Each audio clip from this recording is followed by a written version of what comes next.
श्राद्ध पक्ष की दसवीं, एकादशी और द्वादशी, इन 3 तिथियों पर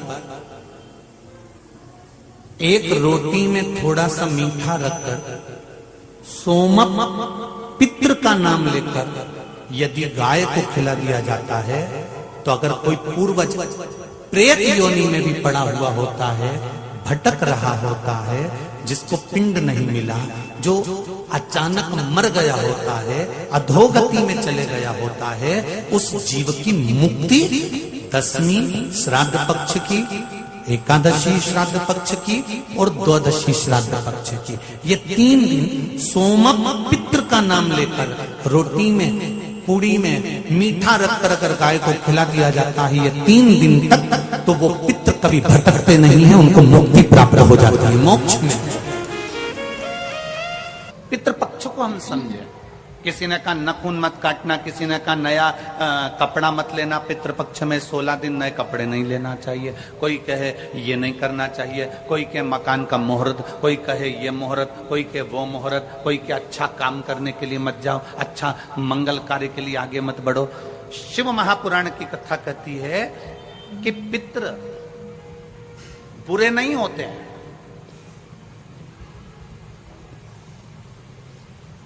पितृ बुरे नहीं होते हैं।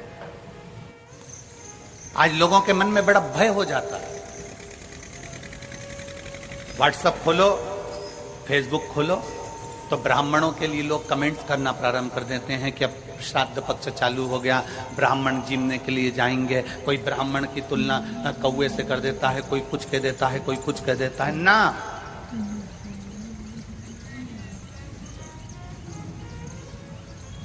गायत्री करने वाला ब्राह्मण, वेद पाठ करने वाला ब्राह्मण, संध्या करने वाला ब्राह्मण की तुलना किसी साधारण से नहीं होती, उसकी तुलना तो स्वयं नारायण और ब्रह्मा से होती है, स्वयं नारायण और ब्रह्मा से होती है।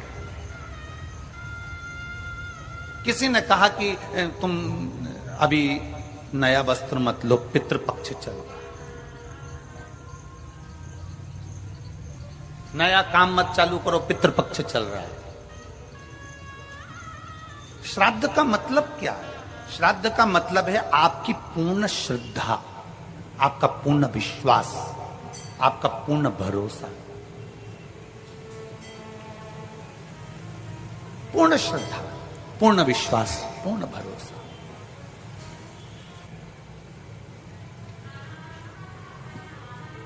पितृपक्ष श्राद्ध का समय गलत समय नहीं है। कोई काम आपको शुरू करना है तो पितृपक्ष में शुरू कर सकते, बस पितृपक्ष में एक काम चालू करो। पितृपक्ष में बन सके गौ माता को रोटी दो, पितृपक्ष में बन सके गौ माता को जल दो, पितृपक्ष में बन सके तो भूखे को भोजन कराओ, प्यासे को पानी पिलाओ। पितृपक्ष में बन सके, तुम्हें किसी ने कह दिया, कोई विद्वान ने तुम्हें बता दिया कि तुम्हारे पितृ दोष है, तुम्हारे घर में काल सर्प दोष है, तुम्हारे घर में ऐसा दोष है, तो एक काम चालू करो, 16 दिन श्राद्ध के एक चावल का दाना देवाधिदेव महादेव के शिवलिंग पर समर्पित करो, दूसरा चावल का दाना अशोक सुंदरी की जगह पर समर्पित करो, और 1 लोटा जल पहले अशोक सुंदरी वाली जगह पर थोड़ा सा चढ़ाओ, उसके बाद शंकर भगवान को उस जल को अर्पित करो, अपना गोत्र बोलकर, अपने पितरों का स्मरण कर कर आपका पितृदोष अपने आप शांत हो जाएगा, दोष मिट जाएगा, आपका पितृदोष शांत, आपका दोष समाप्त।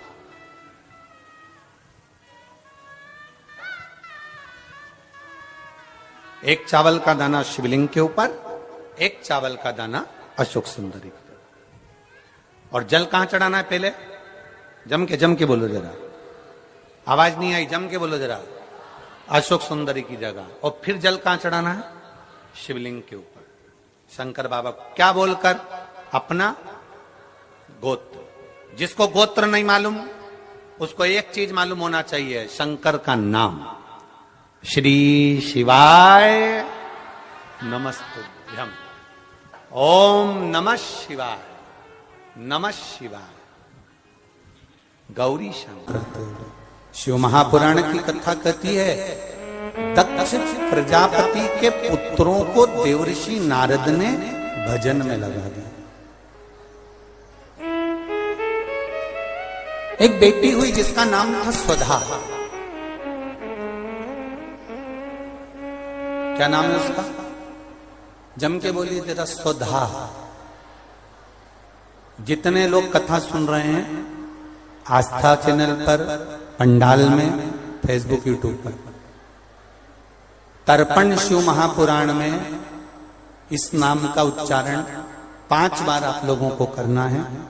ये स्वधा दक्ष प्रजापति की बेटी है और पितरों की धर्म पत्नी है।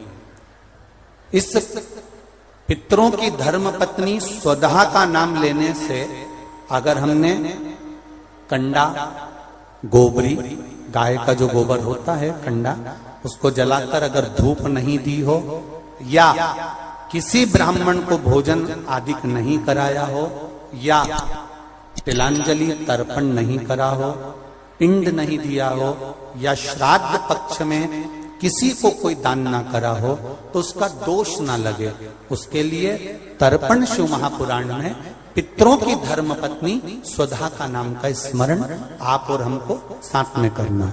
सभी लोग एक साथ में बोलेंगे, स्वधा स्वधा स्वधा स्वधा स्वधा।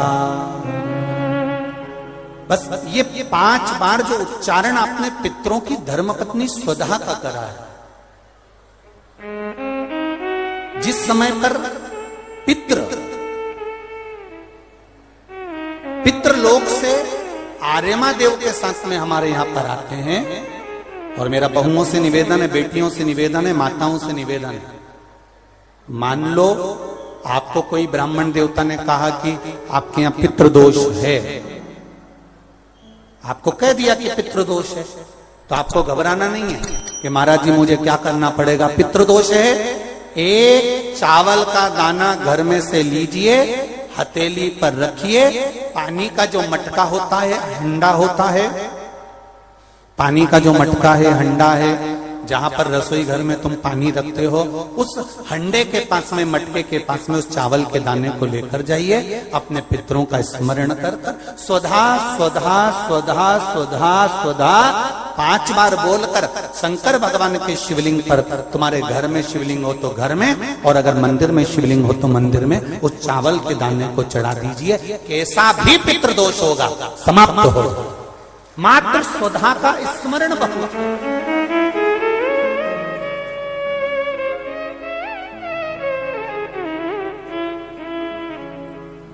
हम तो उनसे भी कहेंगे जिनका बार बार एक्सीडेंट होता हो, जो बार बार गिरते पड़ते रहते हो, बार बार एक्सीडेंट होता हो, बार बार उनको चोट लगती हो, बार बार, और उनको भी कहेंगे जिनको सर्दी की बीमारी या दमे की बीमारी या श्वास की बीमारी, उनसे भी कहेंगे कि श्राद्ध पक्ष में एक चावल के दाने का प्रयोग स्वधा नाम से अवश्य करें। चलने में दम नहीं भराएगी, श्वास नहीं भराएगी, और दूसरा जो सर्दी का जिसको कोटा होता है, बार बार सर्दी हो जाती है, निमोनिया हो जाता है, कफ बना रहता हूं, उनके लिए भी स्वधा नाम का स्मरण। महाराज स्वधा नाम का स्मरण। दक्ष प्रजापति के घर में बेटी का जन्म हुआ जिसका नाम था स्वधा। स्वधा का जन्म लेते ही स्वधा श्वेत वस्त्र को धारण करती थी।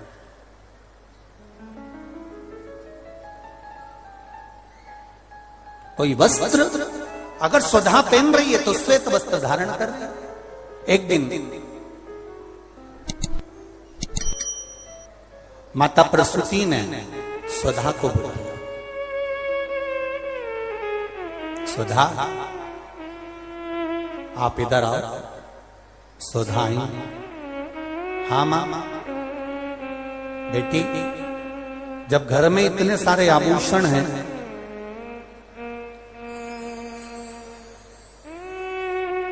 और घर में इतने सारे आभूषण जब रखे हुए हैं, तो तुम उन आभूषणों को धारण क्यों नहीं करती?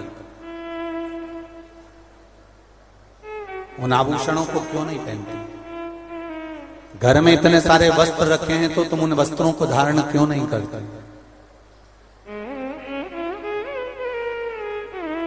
स्वधा कहती हैं मां। संसार सागर में जब किसी के प्राण छूट जाते हैं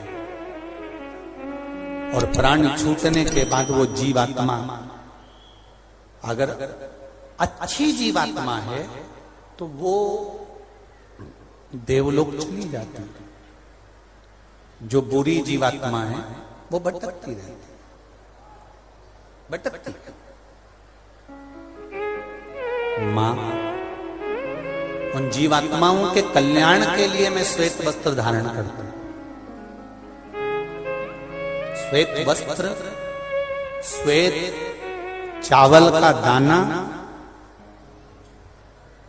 श्वेत दूध, श्वेत दही, श्वेत शकरखंड, श्वेत पुष्प, श्वेत जनेऊ, श्वेत वस्त्र, ये मेरे शंकर भगवान को अति प्रिय लगते हैं। उसका कारण है कि उनको पितरों को मुक्ति देना होती है, पितरों को मोक्ष देना होता है।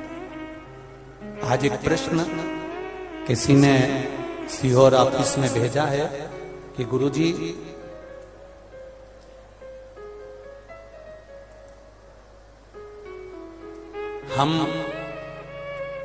हमको श्राद्ध पक्ष में हम जो ब्राह्मण को भोजन कराते हैं या हम किसी को भोजन कराते हैं तो वो हमारी जीवात्मा को क्या वो मिलता है?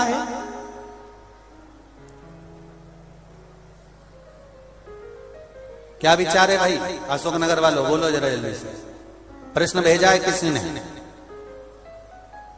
हम अगर किसी ब्राह्मण को भोजन करा रहे हैं, हम किसी को भोजन दे रहे हैं तो वो हमारी जीवात्मा को मिलता है। 3 प्रश्न हैं और तीनों प्रश्न का उत्तर जरा देखिएगा, बड़ा ध्यान रखना। और जिसने प्रश्न करा है उत्तर प्रदेश से वो ध्यान से सुनना भाई। हमने ब्राह्मण को भोजन कराया, हमने संत को भोजन कराया, हमने गुरुजी को भोजन कराया तो वो मिलेगा। पहले तो ये अंदाजा करिए कि आप भोजन दादा ससुर के नाम से करा रहे हो तो दादा ससुर का नाम लेना पड़ेगा। बोलो सही है कि गलत है? गोत्र बोलना पड़ेगा। उसका कारण क्या होता है कि हमने पत्र लिखा और ये पत्र लिखकर हमने इसको मोड़कर हमने वो डाकघर के डब्बे में डाल दिया। हमने नाम लिखा, पता लिखा, पिन नंबर लिखा, एड्रेस पूरा लिखा, मोबाइल नंबर पूरा लिखा और हमने डब्बे में डाल दिया। अब पूरे अशोक नगर में चौराहे चौराहे पर ढेर सारे डाकघर के डब्बे लगे। इन सब डब्बों में से चिट्ठी इकट्ठी होती है, एक जगह पर आती है, बड़े डाकघर में पहुंचती है, बड़े डाकघर में से छटकर फिर एड्रेस पढ़ा जाता है। एड्रेस में तुम्हारा नाम पढ़ेगा, बाद में पहले ये पढ़ेंगे कि पिन नंबर क्या है, फिर पढ़ेंगे कि शहर का नाम क्या है। उसमें लिखा होगा गुना और गुना का पिन नंबर डाला होगा तो चिट्ठी को छाट छाट कर अलग रखते जाएंगे। अब गुना में ये चिट्ठी बड़े डाकघर में जाएगी, बड़े डाकघर में चिट्ठी पहुंची गुना के। अब वहां पर बैठकर छाटा गया कि बजरंग कॉलोनी के पास कौन रहता है, तो एलआईजी के पास कौन रहता है, तो चारभुजा नाथ जी के पास कौन रहता है, तो राजेश्वर मंदिर के पास कौन सा रहता है, कौन से वार्ड में रहता है, उसको छाट कर अलग रखा जाएगा। फिर वहां के डाकघर वाले व्यक्ति को, उस डाकिया को वो दिया जाएगा और उससे कहा जाएगा कि ये चिट्ठी पहुंचा दो। अब जरा प्रोसेस देखिए, डाली थी अशोकनगर में, इतने सारे डब्बों में इकट्ठी होकर एक डब्बे की चिट्ठी एक जगह पर इकट्ठी हुई बड़ी डाकघर में, वहां से इकट्ठी होकर फिर दूसरे डाकघर में गई, वहां से फिर धीरे धीरे डिवाइड होती चली गई। उसी तरह तुम्हारी लिखी हुई डाकघर की चिट्ठी जब वहां तक मुंबई पूना तक जा रही है और सही जगह नाम और एड्रेस है तो सही जगह पहुंच रही है। उसी तरह अगर श्राद्ध पक्ष में तुमने ब्राह्मण को भोजन कराया है, नाम और गोत्र लेकर कराया है तो वो उस तक पहुंचता ही है, ये निश्चित है, उस तक पहुंचे। फिर दूसरा प्रश्न किया उसने, गुरुजी से पूछ के बताना कि गुरुजी तो कथा में कहते हैं कि मनुष्य की योनि छूटने के बाद फिर कौन सी योनि मिलती है किसको मालूम। ये गुरुजी ने कथा में कहा। तो हम भी नहीं कह रहे झूठ की हमने कथा में नहीं किया, हमने कहा। तो उसने प्रश्न करा, अगर वो दूसरी योनि में होगा तो तुमने जो भोजन दिया हो सकता है वो सांप बन गया, चींटी बन गया, झिंगूर बन गया, शेर बन गया, तो वो खीर पूड़ी खाएगा क्या? और पंडित जी को तो खीर पूड़ी खिलाने का बोलते हैं। फिर जब वो दूसरी योनि में पहुंच गया तो उसको खीर पूड़ी कैसे मिली? पंडित जी से, गुरु जी से पूछ के बताओ। तो हमारा निवेदन है, जब हम यहां से रुपया अमेरिका भेजते हैं तो वहां हमारा इंडियन पैसा नहीं होता, वहां डॉलर में चेंज हो जाता है। उसी तरह खीर पूड़ी भी डॉलर में चेंज हो जाती है, जैसा वो खाएगा वैसा उसे मिल जाएगा। जब भारत की करेंसी, भारत का पैसा यहां से डाला आपने अमेरिका, तो अमेरिका में बदल गया, आपने ऑस्ट्रेलिया डाला वहां में बदल गया, आपने कहीं डाला नेपाल ले गए तो नेपाल की करेंसी में बदल गया। जब यहाँ का रुपया वहां पहुंचकर वहां के रुपये में चेंज हो जाता है, तो हमने जो खीर पूड़ी ब्राह्मण को दी है और तुम्हारे यहाँ का वो जीव सांप बना कि झिंगुर बना कि शेर बना कि गीदड़ बना, उसको उस रूप में जो वो खाता होगा उस रूप में मिल जाता। डॉलर चेंज, यहाँ की खीर पूड़ी चेंज, वहां जाते से।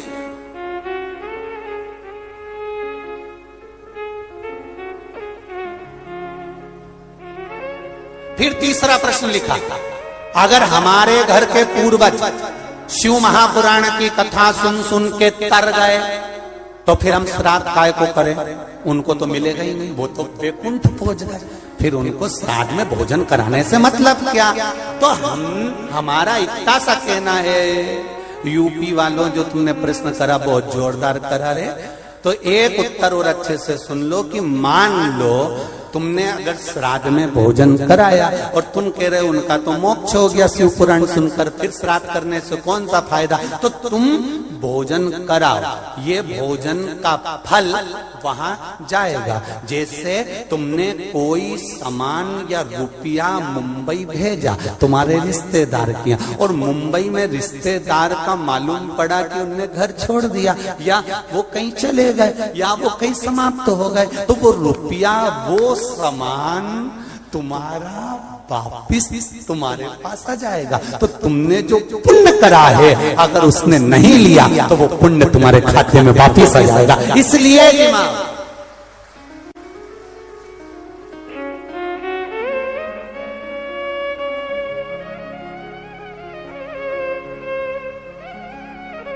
पुण्य करो, सत्कर्म करो।